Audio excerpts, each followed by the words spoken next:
How do you fix the voice to text on iPad? Let's get started. If you're new on this channel, most definitely subscribe so you don't miss tutorials and videos like this one. Well, the voice to text basically is the dictation feature, right? It just means that you can be inside of any place where you have the keyboard, you can press on the microphone and dictate something, right? So you turn your voice into a text.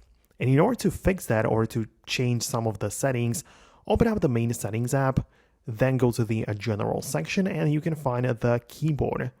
There you can see we have the sections which you can manage within your keyboard, but the one for voice to text is of course the dictation. Make sure it is turned on.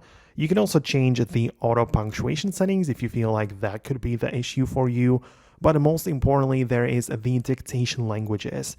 And you want to make sure that the one you are using is selected because you might be speaking in a different language and it might not get recognized properly if you don't have it set up the correct way. So the language you intend to speak in, make sure it's selected right here. We also have like the dictation shortcuts, but it's like just a different way of triggering the dictation feature.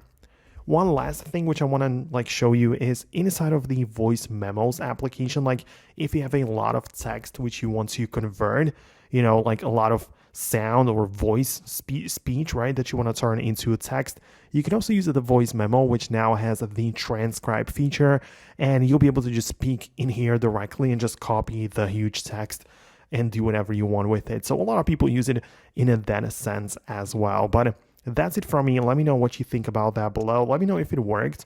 But thanks a lot, and I'll see you later in the next tutorials as well.